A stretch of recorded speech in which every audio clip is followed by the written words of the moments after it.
हदीस सुना दी। कहा वो हदीस जो मैं लोगों को पढ़ करके सुनाता हूँ जरा तुम भी गौर से समाअत करो, सुनो सुनो, दिल की तख्ती पर तुम भी लिखो। कहते हैं काला समीतु रसूलल्लाह सल्लल्लाहु अलैहि वसल्लम यक़ूल मन सलका तरीका यतलुबु फीही इल्मा, जो ऐसा रास्ता चलता है जिस रास्ते में वो दीन का इल्म हासिल करता है, रब तबारक व तआला उसको जन्नत के रास्तों में से रास्ता चलाएगा। बेशक बेशक।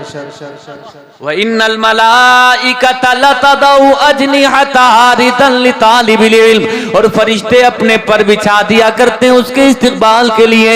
व इन्नल मलाइकता लतदउ अजनिहता रिदन लितालिबिल इल्म, और इतना ही नहीं, व इन्नल आलिमा यस्तगफिरु लहू मन फिस समावाति व मन फिल अर्द, और एक आलिम रब्बानी की शान ये होती है कि जमीन में आसमान में जितनी भी मखलूक है वो सारी की सारी मखलूक एक आलिम रब्बानी के लिए दुआ करती है।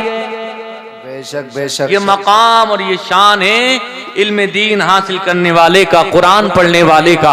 अब सुनो प्यारे भाइयों, यही कुरान के जिस कुरान को आज कारी दानिश साहब ने पढ़ाया और उस बच्चे ने अपने सीने में महफूज किया, आपको मालूम है ये कुरान आज से 1400 साल पहले मक्का की जमीन में नाजिल हुआ था। लेकिन जब ये कुरान मक्का की जमीन में नाजिल हो रहा था, सबसे पहली वही जब मेरे आका के सीने पर नाजिल हुई है, आका करीम सल्लल्लाहु अलैहि वसल्लम पहाड़ पर है, पहली वही नाजिल हो गई है। अब कुरान लेकर के मेरे आका मक्का के पहाड़ों से उतर करके नीचे आए हैं, मक्का वालों को कुरान सुना दिया।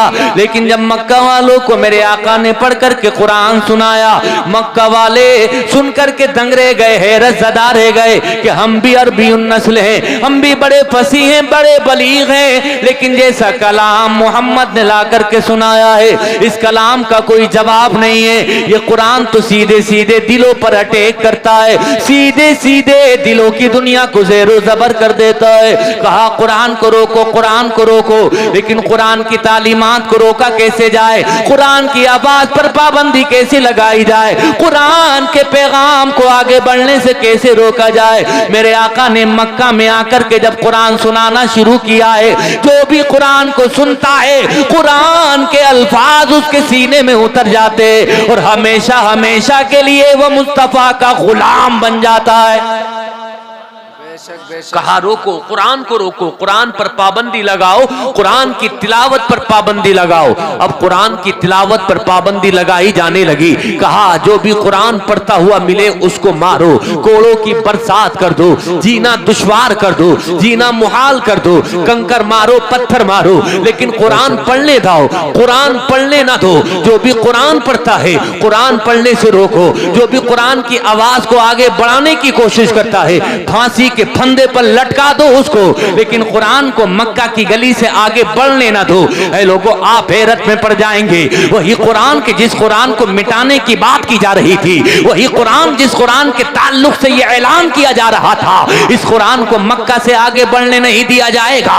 जमाने ने देखा वही कुरान सिर्फ मक्का में नहीं रहा बल्कि मक्का से निकला और मक्का से निकल करके मक्का के कोने कोने में पहुंच गया, और सिर्फ मक्का के कोने कोने में नहीं, मक्का से निकलकर मदीना पहुंचा, मदीने की गली गली में पहुंचा, और मदीने से निकलकर पूरी दुनिया में पहुंच गया, और पूरी दुनिया में बादल बन करके ऐसा बरसा है कि आज पूरी दुनिया में जहां जहां इंसान नजर आता है वहां वहां खुदा का कुरान नजर आता है। नारे तकबीर, नारे रिसालत, मसलके आला हजरत, फैजाने आला हजरत, हजरत अल्लामा मुफ्ती बिलाल बिलासपुरी, नारे तकबीर, नारे रिसालत। नूरे खुदा है कुफ्र की हरकत पे खंदजन, नूरे खुदा है कुफ्र की हरकत पे खंदजन, भूखों से ये चराग बुझाया न जाएगा, भूखों से ये चराग बुझाया न जाएगा। ऐ लोगों, वही कुरान जिस कुरान को मक्का में दबाने की बात की जा रही थी, वही कुरान दरियाल की सरजमीन पर पहुंच गया। बेशक, वाह वाह वाह। के दरियाल की सरजमीन पर ये कुरान पहुंचा कैसे है? सुनो सुनो, ये कुरान का एजाज है, ये कुरान का एजाज है। आपको मालूम है इसी कुरान को मिटाने के लिए हर दौर में मुनाजरे हुए हैं, हर दौर में कुरान को खत्म करने के लिए प्लानिंग की प्लानिंग हुई है। आज से बहुत साल पहले की बात है, आप ही के पास में है एक जगह मुरादाबाद। मुरादाबाद के एक बहुत बड़े मुफस्सिर हैं, नाम है अल्लामा सदरुल अफाजिल। ऐ लोगो, अल्लामा सदरुल अफाजिल नईमुद्दीन मुरादाबादी रहमतुल्लाहि ताला अलैह, उनका एक मुनाजरा होने लगा एक आर्या से। आर्या आ गया मुकाबले में, मुकाबला करने के लिए आ गया। तेरा दीन सच्चा है या मेरा दीन सच्चा है, तेरा मजहब अच्छा है या मेरा मजहब अच्छा है। आर्या से मुकाबला हो रहा है किसका? अल्लामा नईमुद्दीन मुरादाबादी रहमतुल्लाहि ताला अलैह का। आपस में बहसो मुबाहिसा शुरू होता, उससे पहले ही अल्लामा नईमुद्दीन ने इरशाद फरमाया। अल्लामा नईमुद्दीन फरमाते हैं, जरा बताओ अगर मुनाजरा हार गए तो होगा क्या? कहा जो भी मुनाजरा हारेगा वो एक दूसरे के मजहब को कबूल कर लेगा। बहुत बड़ी बात, बहुत बड़ी बात। मुनाजरा शुरू होने लगा है, उससे पहले ही आर्या ने कह दिया, अल्लामा नईमुद्दीन मुरादाबादी से कहा, ए अल्लामा तुम जानते हो कि नहीं जानते, वो कुरान जिस कुरान के मुनाजरे के लिए तुम आए हो, वही कुरान जिस कुरान की सदाकत की, जिस कुरान की हक्कानियत की तुम बात करते हो, ये कुरान मैंने याद किया और ऐसे याद किया कि ये कुरान के 16 पारे मुझे हिफ्ज हो गए। यानी तुम्हारे कुरान के 16 पारे मुझे याद है। क्या तुम्हें भी मेरी किताब का कोई वर्क याद है? क्या तुम्हें भी मेरी किताब का कोई शिलोक याद है? क्या तुम्हें भी मेरी किताब का कोई पन्ना, कोई पेज याद है? सुनो सुनो, अल्लामा नईमुद्दीन मुरादाबादी ने जो जवाब इरशाद फरमाया, क्या तू अब भी नहीं समझ पाया? अरे देख, ये मेरे कुरान की शान है, ये मेरे कुरान का एजाज है, ये अपने के सीनों में भी समा जाता है और जो कुरान को मानता नहीं वो भी उसको याद कर लेते हैं। ये तो मेरे कुरान की शान है। मैं तेरी किताब के बारे में पूछता हूँ, तू अपनी किताब के बारे में बता, क्या तुझे अपनी किताब याद है? ऐ लोगों, उसको अपनी किताब याद नहीं, और सिर्फ उसी को नहीं, पूरी दुनिया के लोगों को ये चैलेंज कर दिया जाए, पूरी दुनिया के लोगों के सामने ही दावा कर दिया जाए, पूरी दुनिया के लोगों के सामने ये ऐलान कर दिया जाए, दुनिया की बड़ी बड़ी किताबें जिनके हक और सच होने की बात की जाती है, उनसे कहा जाए अपनी सारी की सारी किताबें लेकर के आओ, सारी की सारी किताबों को दरिया में डाल दो, और दरिया में डालने के बाद फिर उन किताबों को हूबहू सेम उतार दो, हूबहू उन किताबों को लिख दो, जैसा कि लफ्ज लफ्ज लिखा हुआ है ऐसा ही लफ्ज लफ्ज उस किताब को उतरवा दो, लिखवा दो, कलम बंद करा दो। मैं दावे और गारंटी के साथ कहता हूँ, दुनिया की कोई किताब उसको हूबहू नहीं उतारा जा सकता, लेकिन खुदा का कुरान है, उसको हूबहू उतारा जा सकता है। कुरान की एक एक आयत को, कुरान के एक एक लफ्ज को, कुरान के एक एक ज़ेरो ज़बर को हूबहू उतारा जा सकता है। आप कहेंगे कैसे? मैं कहूंगा अगर कुरान को माज़अल्लाह इस शर्त पर दरिया में डाल दिया जाए, कुरान दरिया में चला जाएगा, लेकिन बहुत सारे हाफिज़े कुरान जो इस जमीन के ऊपर पाए जा रहे हैं, सारे के सारे जमा होंगे, एक ही नशिस्त में बैठ करके पूरा कुरान लिखवा देंगे। ये मेरे कुरान की शान है, ये मेरे कुरान का मर्तबा है, ये मेरे कुरान का कमाल है। वाह वाह वाह, बेशक सुभान अल्लाह। ये मेरे कुरान का कमाल, ये मेरे कुरान की शान है। लोगों सुनो सुनो, एक बात मैं अब और इसके आगे अर्ज करना चाहता हूँ। यही कुरान जो दरियाल की सरजमीन पर पहुंच गया, लेकिन ये कुरान पहुंचा कैसे है? लोगों किताबें तो और भी बहुत सारी हैं, ये प्रेस वालों से मालूम कर लें, प्रिंटिंग प्रेस वालों से दरियाफ्त कर लें कि पूरी दुनिया में सबसे ज्यादा हदिया होने वाली, पूरी दुनिया में सबसे ज्यादा छपने वाली किताब कौन सी है? प्रिंटिंग प्रेस वाले जवाब देंगे। पूरी दुनिया में सबसे ज्यादा प्रिंट होने वाली और सबसे ज्यादा हदिया होने वाली किताब अगर कोई है तो वो खुदा का कुरान है। वाह वाह वाह वाह, बेशक। आप कहेंगे ये कुरान पूरी दुनिया में सबसे ज्यादा हदिया क्यों होता है? ऐ लोगों, इसका जवाब ये, तकरीबन 209 ममात 203 कंट्रीज पाई जाती हैं जमीन के ऊपर, इस आसमान के नीचे। आप किसी भी मुल्क में चले जाएं, आप आप किसी भी कंट्री में चले जाएं, आप अमेरिका में चले जाएं, कुरान मिल जाएगा। अफ्रीका में चले जाएं, कुरान मिल जाएगा। आप अफ्रीका के सहाराओं में चले जाएं, कुरान मिल जाएगा। इंग्लैंड में चले जाएं, कुरान मिल जाएगा। हॉलैंड में चले जाएं, कुरान मिल जाएगा। जर्मनी में चले जाएं, कुरान मिल जाएगा। जापान में चले जाएं, कुरान मिल जाएगा। ऑस्ट्रेलिया में चले जाएं, कुरान मिल जाएगा। पूरी दुनिया में जितने ममालिक हैं चले जाएं, कुरान मिल जाएगा।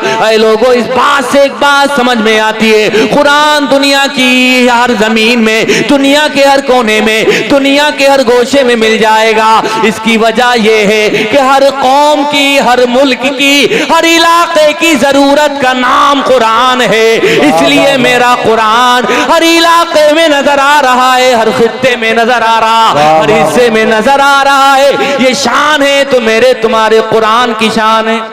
वाह वाह वाह वाह, बेशक। लेकिन जहन में एक सवाल और भी आएगा कि यार ये कुरान दुनिया में फैल कैसे गया? बेशक। फैलता तो वो है, जाता तो दुनिया में वो है कि जिसके हाथ हों, जिसके पैर हों। कुरान के तो ना हाथ हैं, कुरान के तो ना पैर हैं, तो ये कुरान पूरी दुनिया में कैसे फैल गया?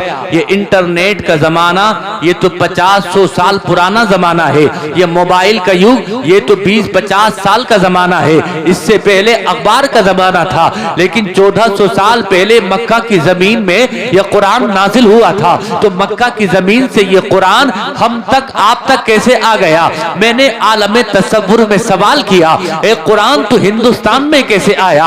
और सिर्फ हिंदुस्तान में ही नहीं बल्कि दुनिया के कोने कोने में कैसे पहुंच गया? क्या इंटरनेट के जरिए से पहुंच गया? कुरान ने आलम तसव्वुर में जवाब दिया, अगर इंटरनेट के जरिए से फैला होता, अगर पूरी दुनिया में इंटरनेट के जरिए से पहुंचा होता, तो अमेरिका के ईसाई पूरी दुनिया से मिटाने के लिए .com का फार्मूला अपनाते और पूरी दुनिया से मुझे खत्म कर देते। फिर मैंने कहा कि पूरी दुनिया में अखबार के जरिए से फैला है। जवाब आया नहीं। अगर अखबार के जरिए से फैला होता तो पत्रकार कुछ का कुछ लिख देता, कुछ का कुछ तहरीफ करके बढ़ा देता, घटा देता। फिर मैंने पूछा पूरी दुनिया में फैला कैसे है? इंटरनेट से नहीं फैला है, .com से नहीं फैला है, अखबार के जरिए से नहीं फैला।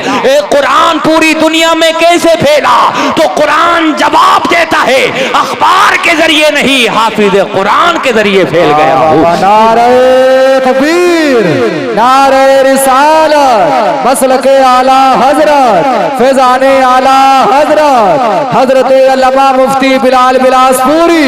नारे तकबीर, नारे रिसालत।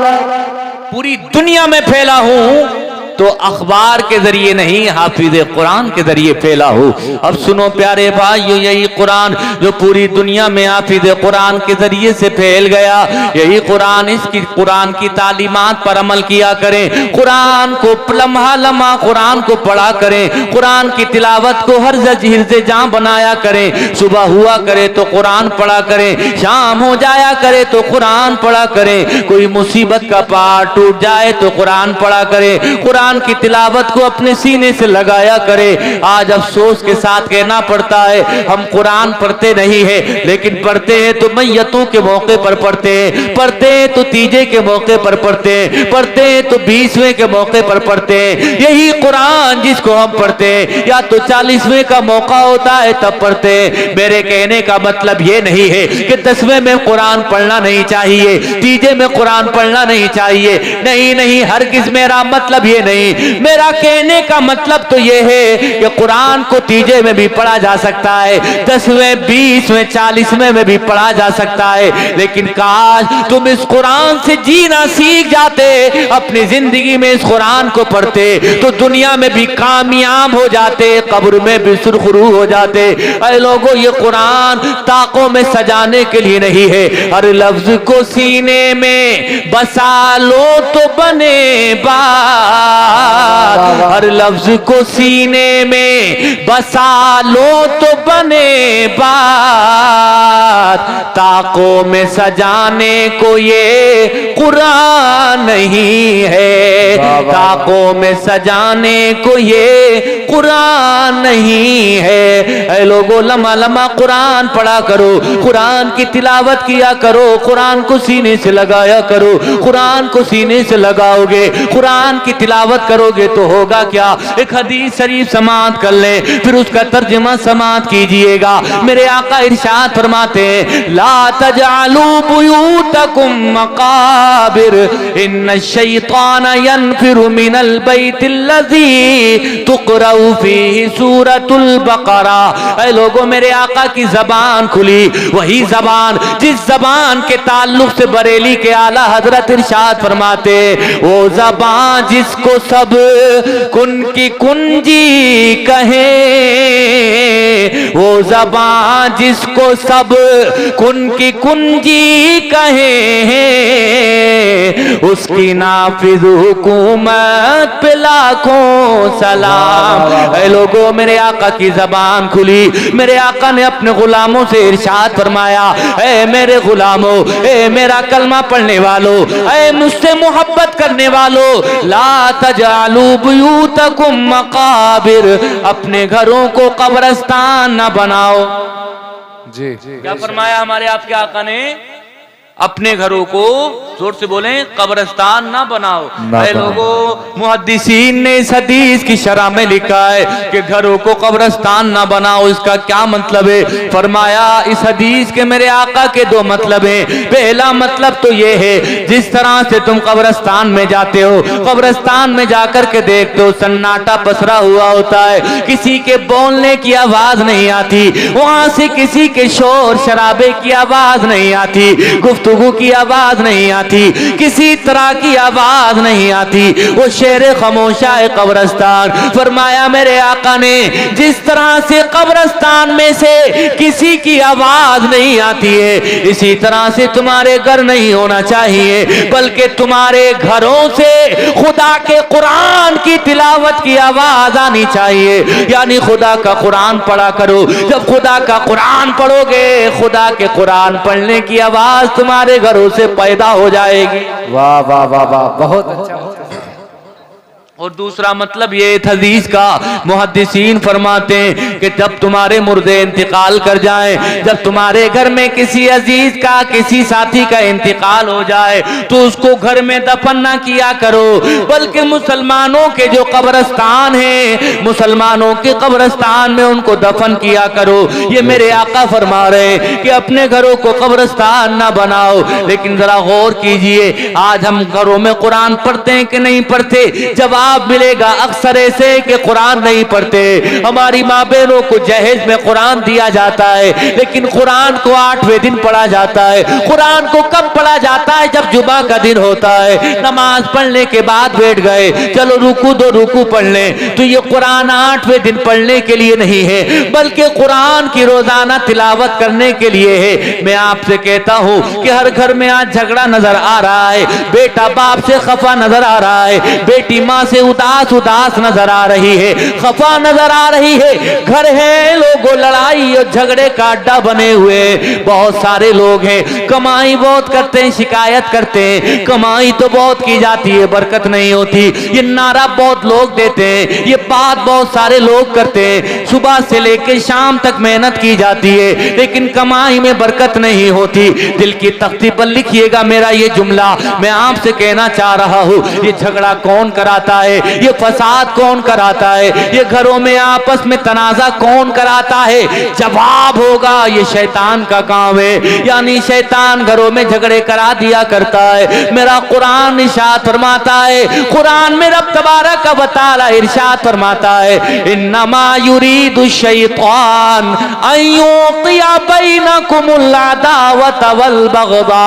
खुदा का कुरान फरमाता है, शैतान तो यही चाहता है कि तुम्हारे दरमियान में अदावत डला दे, तुम्हारे दरमियान में दुश्मनी पैदा कर दे, तुम्हें आपस में एक दूसरे का दुश्मन बना दे। बेशक बेशक। लड़ाई झगड़ा फसाद, आपस में एक दूसरे की इज्जत नफ्स का ख्याल ना करना, ये किसका काम है? ये शैतान का काम है। जिस घर में शैतान रहेगा लड़ाई भी होगी, झगड़ा भी होगा, तलाक भी होगी, वहां इज्जतों को भी पामाल किया जाएगा।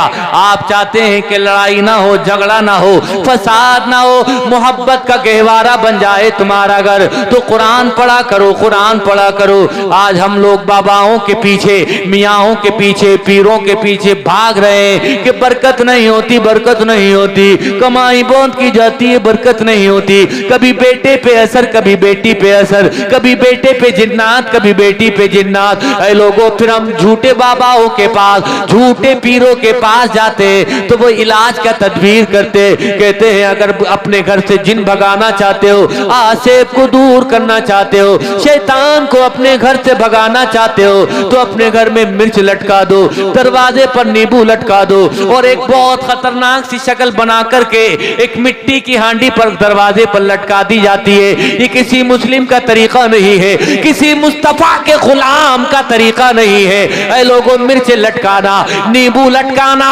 बहुत खतरनाक शक्ल बनाने के बाद मिट्टी का बर्तन दरवाजे पर लटका देना, ये तुम्हारा तरीका नहीं है। मिट्टी का बर्तन वो लटकाए जिसके पास कुरान ना हो, हरी मिर्च वो लटकाए जिसके पास कुरान ना हो, नींबू वो लटकाए जिसके पास कुरान ना हो। तुम्हारे पास कुरान है, वो कुरान के जिस कुरान में मेरा तुम्हारा रब फरमाता है, वनज़्ज़लना अलैकल किताब तिबयानन लिकुल्लि शै।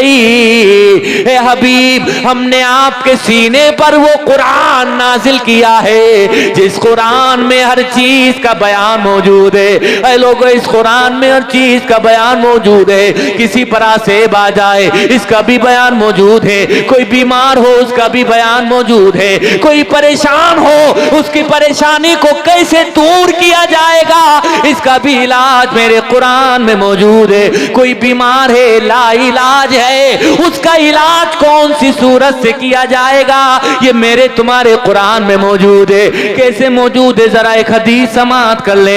मेरे आका इरशाद फरमाते हैं, फी फातिहातिल किताबी शिफा मिन कुल्ली दा। मेरे आका ने इरशाद फरमाया, ऐ लोगों, सूरे फातिहा की तिलावत किया करो। सूरे फातिहा को यानी अलहम्दु शरीफ को अपने विर्द में रखा करो, इसलिए कि रब तबारक व तआला ने सूरे फातिहा में मौत के अलावा हर मर्ज से शिफा रखी है। वाह वाह वाह, बेशक। क्या फरमाया? सूरे फातिहा में मौत के अलावा फी फातिहतिल किताबी शिफा मिन कुल्ली दा। खुदा के कुरान में सूरे फातिहा है, और इसी सूरे फातिहा के ताल्लुक से मेरे आका फरमा रहे हैं, इसी सूरे फातिहा में हर मर्ज का इलाज मौजूद है। लेकिन अगर किसी की मौत मुकद्दर हो गई है, अगर किसी की मौत का वक्त करीब आ गया है, तो बात अलग है। लेकिन इंसान अपने ईमान के साथ, इंसान अपने ईकान के साथ, पूरे भरोसे के साथ अगर सूरे फातिहा को 7-7 मर्तबा पानी पर भी दम करता रहे, मरीज पर भी दम करता रहे, आप देखेंगे चंद दिन गुजरेंगे नहीं, रब तबारक व तआला कुरान की बरकत से बीमार को सेहतयाबी अता फरमा देगा। ये मेरे आका का फरमान है, ये किसी दुनियादार का फरमान नहीं है, ये किस्से कहानी की किताब नहीं है, कोई दास्तान की किताब नहीं है, बल्कि ये मेरे आका का फरमान है। और मेरे आका की शान क्या है? खुदा का कुरान फरमाता है, वमा यंतिकु अनिल हवा इन हुवा इल्ला वह्यु यूहा। ए हबीब, जो तुम बोला करते हो वो तुम नहीं बोला करते, बल्कि कलाम खुदा का होता है, जबान मेरे मुस्तफा की होती है। यानी खुदा का कलाम मुस्तफा की जबान पर जारी होता है।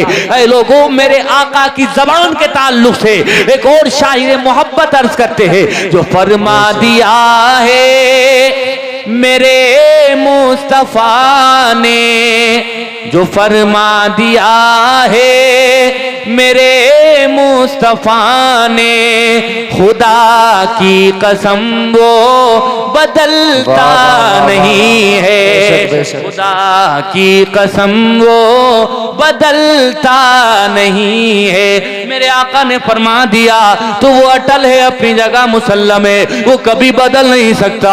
ऐ लोगों, तो तुम्हें नींबू लटकाने की जरूरत नहीं, तुम्हें ये खुरापात करने की जरूरत नहीं। अगर घरों में आसेब हो जाए, अगर घरों में इस तरह की चीजें परेशान करने लगे, तो मैं एक हदीस पढ़ करके सुना रहा हूँ। मेरे आका इरशाद फरमाते हैं, इन्न शैतान यनफिरु मिनल बैतिल्लज़ी तुक़रउ फी सूरतुल बकरा, कि जिस घर में सूरह बकरा की तिलावत की जाती है, जिस घर में कुरान पढ़ा जाता है, उस घर से शैतान भाग जाता है।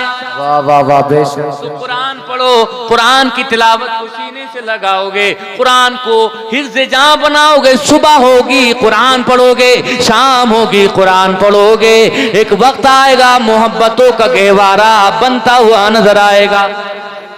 लेकिन ऐ लोगों, बस आखिरी बात, बस आखिरी बात और समाप्त करें, उसके बाद फिर दस्तार बंदी का हसीन मंजर आप अपने माथे की आंखों से देखेंगे। तो मैं जो अर्ज करना चाह रहा हूँ वो अर्ज ये करना चाह रहा हूँ, ऐ लोगों, कुरान को पढ़ो, कुरान की तालीम हासिल करो, अपने बच्चों को भी कुरान पढ़ाओ। बहुत सारे लोग हैं कहते हैं, या बड़े फख्र की बात है, बड़ी शान और शौकत की सा बात है कि मेरा बेटा मेरा कारोबार संभालने के लिए तैयार हो गया, मेरा बिजनेस संभालने के लिए तैयार हो गया।